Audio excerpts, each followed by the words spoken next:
We'll see what happens. I mean, at least we'll be able to salvage audio, which is all that matters in a content-driven world like today's.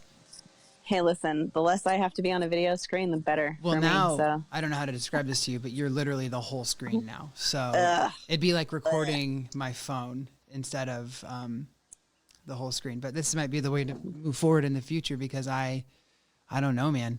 It's so laggy. Anyway, lag be darned. Hey. Tiffany's outside. What a nice day it looks like you're having over there in your world. It is an absolutely beautiful day out. And there's not a cloud in the sky over my house. It's beautiful. And we have to spend it in quarantine. Yeah, you know, I guess there's worse things. How's your quarantine experience been, Tiffany? Weird. Yeah. Super weird. For an extrovert, it sucks. Mm-hmm.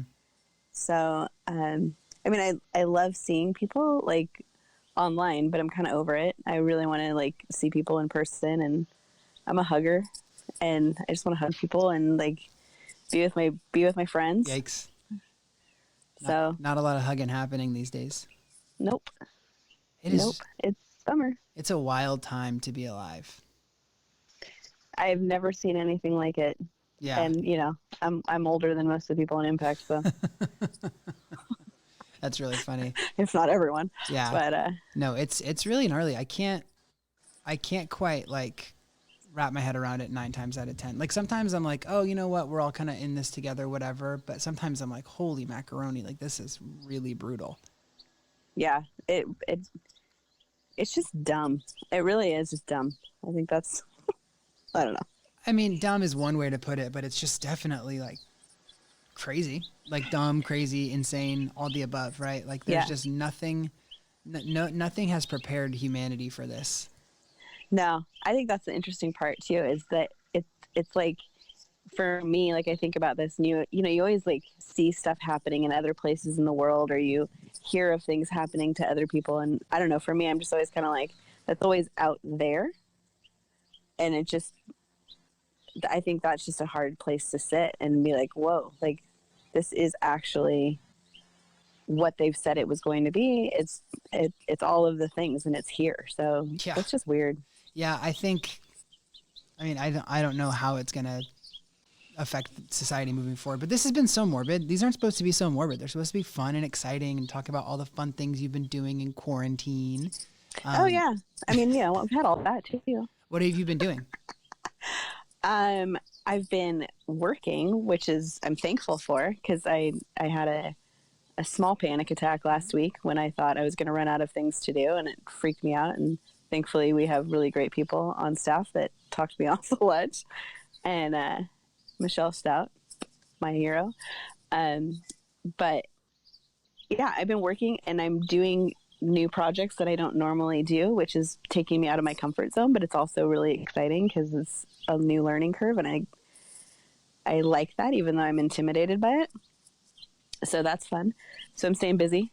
Taylor's birthday was yesterday, so we had a quarantine birthday party, and you know, it's always good to celebrate. That girl is never home on her birthday, and you know, it took this to have her home for her birthday. So celebrating that and enjoying it, I'm spending so much time with my kids and my husband, and it's good. I mean, it's good. I appreciate that so much, especially because I've got kids that are older and busy and doing their own thing. So it's not like they're 5 and young and home, and I'm thankful that they're not, because you homeschooling parents right now are just, my hat's off to you. I can't imagine how difficult that is. Yeah. I'm thankful that I'm not having to do any of that, and I just get to enjoy my kids. So that's fun. So it's been positive. What are the hard parts of quarantine for you, Tiffany? I think I already said it, just not having people around. I mean, I have a lot of people in my house, so but you know, like just my friends and being out at work, which I love. I love going to work every day, and that's been really hard not to be able to do that, even though I'm still working. Gary's still going to work because he's considered an essential business. Really? So every day. That's crazy to me. Yeah. So he, for those of you that don't know, he's an insurance agent, which is considered essential business. So his office is closed. No customers can come, but they have to go to work every day. And so he's trying to sell stuff on the phone. He's still with people in his office. People are And coming into AAA?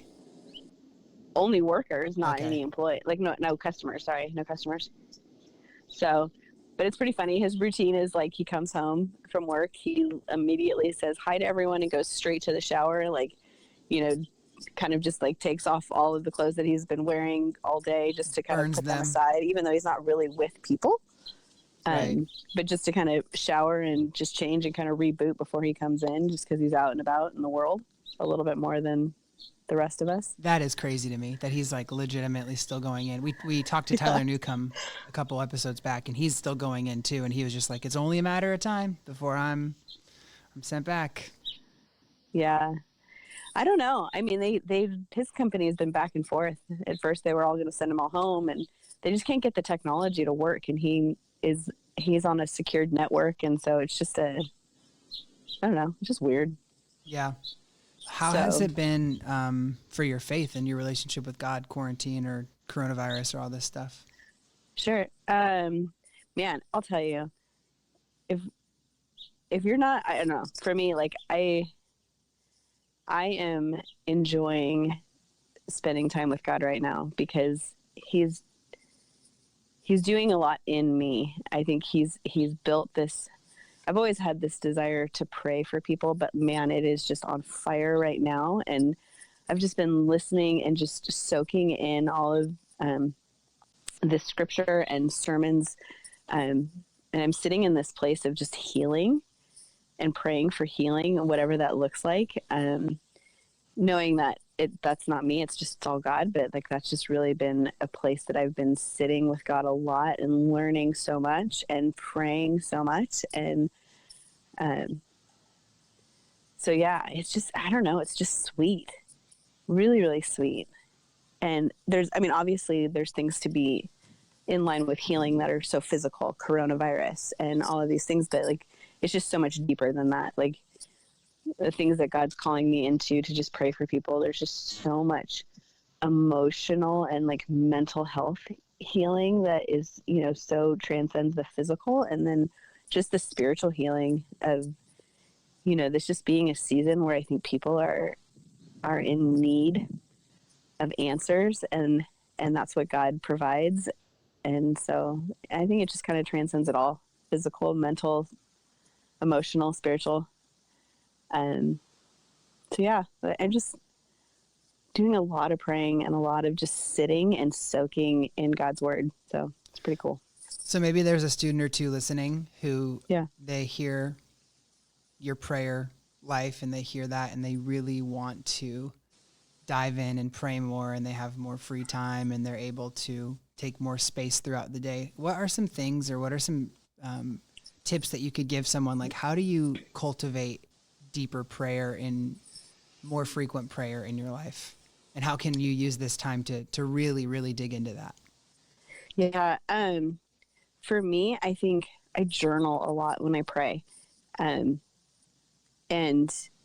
just, I feel like I'm praying all the time because there's just so much time. So anyway, and let me see if I can put this into a coherent thought. I journal a lot, and that is really, really helpful. It's just, it kind of forces me to sit and be still. And a lot of times I think the habit I've gotten into lately is to actually sit with an open journal and just be silent. And to be okay with that. Like, I don't need to come with a laundry list of things that I am asking God to do, even though that comes, but it's just taking the time to just actually sit and be quiet and ask God to just show me where he wants me to go in prayer, or even in just scripture reading, whatever it is. And he's been really faithful in that. And so that's just a place for me to start. It's just be okay being still and being silent and being expectant that God's going to speak or he's going to show me something. So that's just one thing that has been really sweet because there's been so much time to do it. I like to do that like when life is crazy and hectic, And that's so much harder to do. But in this time where there's just so much extra time, it's actually, I think it's helping to build some good habits for me too. So What has been some of the things, what have been some of the things that you've learned in this time that you're hoping to have come out of this season with you? man, I'm reminded daily that I'm not in control. Mm-hmm. And that's okay. So I want to be able to, I think, be more flexible with the things that I try to hang on to and be in control of, and just recognizing that God's truly in control, and do I trust him? So that I want that to be a bigger well that I draw from, I think, when I'm done with this. I think I've sat in a season of intentionality for a couple of years now, and I think that's just the same thing. It's just deepening and widening a little bit, just being much more intentional with my time and the way that I'm spending it, with my relationships, with my conversations. So yeah, I don't know. Those are all really good things. I hear a lot of that, and that's a consistent theme that comes up, like deeper communication, better communication, that's meaningful. And, that's good. It's good. What have you been learning in this time? Gosh, so much. Where do I want to go?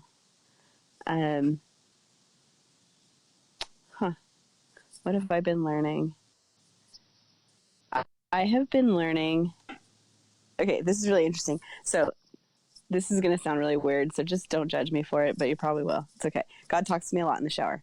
So today I was taking a shower, and God was just reminding me of, I think for me, I've always been a person who avoids conflict. I'm a conflict avoider. I don't really love it. I don't really want to engage in it. I don't really want to even acknowledge it. I just want to have fun, go about life, do my thing, whatever. And I think what God was reminding me today is it's okay to acknowledge the things in life that are hard. It kind of gave me this picture of, like a giant elephant in the room. You can dance around the elephant. I mean, I think we've all heard this before. You can dance around the elephant. You can move around the elephant. You can try to work around the elephant, but it's okay. Like, and I'm the person who really wants to pretend like the elephant's not there. That's always been my thing. And God is just like, it's okay. It's okay to acknowledge the things that scare you. It's okay to acknowledge the things that worry you. It's okay. Do you trust me that I'm the one that can put the elephant where it belongs? I'm the one that can get the elephant out of the room and put it in its proper place, so that you can do what I've called you to do without all of the dancing around. So yeah, I think just being okay to not be okay for a moment, and then give that to God and let God show me what he's doing and how he's working, and what he's calling me into in those places. Can elephants catch coronavirus? I don't know. I think that right now the elephant is coronavirus. So. That's really funny. Well, that's a lot of deep wisdom from you, Tiffany, and I would expect nothing less than just the deepest wells of wisdom about prayer and elephants and God and all that stuff. That's a good book title, The Elephant in the Room, Tiffany Adams' Journey with the Lord. Have you been working on your book during this time? Oh yeah, of course. You know me, a big reader. The big reader that I am is going to write a book, please. Have you been reading anything in particular? Yeah, I started a book. It's called Draw the Circle. Mm-hmm. That's a book on prayer. Yeah. So there you go. Shocking. Really good. I'm not that far into it, but reading it, I actually need to download the rest of it. I have like a preview on my Kindle, and I need to download the rest of it so I can keep reading, but it's really good. God bless Kindle samples in this time. I would not have for sure got the book I'm currently reading had it not been like a sample. And I was like, oh, I really like this. And I love that. And I love that we don't have to go to Barnes and Noble, and we can just do the sample thing. That's really, really nice. So you told me what you're reading. I'll end here, Tiffany. Well, first of all, thank you so much for taking time out of your day and sitting in your garden. Fun fact, I really honestly just walked around my block with FaceTime on, trying to record the audio with Megan to see if I could do ours on a walk because we normally walk together. Oh yeah. And I really tried, but I couldn't figure it out. There's probably some tech savvy people on here who probably know, and you can tell how laggy it is. So something's obviously really wrong. But anyway, thank you. Thank you for bearing with me and doing this. But I will ask you the same question I ask everybody. One thing, movie, TV show, podcast, book that you're really enjoying in quarantine, and something that you would want to recommend someone. It might bring them joy in their time. I don't know if I can recommend the thing we're watching, so I probably won't do that. But it's all over the internet. I know exactly what you're talking about, and Matt Smith already tried to talk about it last week, and I told him no, so I'm going to say no to you as well. Yeah, but can you think of something I'm not else? Gonna do it, but okay. It doesn't take a genius to know what we're talking about, but that's besides the point. It's crazy. What am I? I'm not really watching a whole lot. That's fun, which is really funny because outside of this quarantine, I'm a TV junkie. I love it. So I'm not really watching a whole lot. Abby got me into Lost, believe it or not. So, but it's been a few days. But never really heard of Lost. Yeah. What I'm listening to some sermon podcasts from Bridgeway Church right now. John Mark Comer. He keeps coming up. He keeps coming up. I got to get him on the podcast. Man, I'm telling you, it is so good. So good. Like, I'm going to listen to them again because I feel like I'm listening to them. So I started this workout thing. Anyway, I've been listening to them while I've been on my elliptical every day. And so now I'm going to re-listen to him and then actually take notes. So yeah, he's awesome. I love John Mark Comer. That's great. Any particular like sermon or episode you want to recommend to the people? No. Wow. I don't know. She's bold, everybody. No, okay, wait. You said John Mark Comer. I think we're talking about two different podcasts. Bridgeway? Oh, Bridgetown. You're right. I'm wrong. Yeah, you said Bridgetown. I said Bridgeway. That's what got me. Bridge. So that's who is Bridgeway? That's why I said I don't. Tell me about Bridgeway. So Bridgeway is a church in Oklahoma. Okay, yeah, I was so off. My apologies. Yeah, no, that's okay. And that's why I was like, no, because I don't have anything from there that I want to recommend. But I'm on this. They do a what do you call it when like a not a convention but a whatever. You know what I'm talking about? Conference. Thank you. And they did one in 2019, and it's a lot on healing and prophetic stuff, which I think is really cool. So nice. So that's the one. That's the one we've been into. Yeah. Radical. Well, Tiffany, thank you so much for your time. Enjoy getting back to work in your beautiful garden, and hopefully we'll be in person again soon. It's been so brutal not being at work with all my friends. So I've really enjoyed being home. I've been enjoying being home, but there's something about work that I do miss. But thank you so much for your time, and have a great day. Enjoy your elliptical. I will. Thanks. Tell Megan I said hi. I will. See ya. All right. Bye. Bye.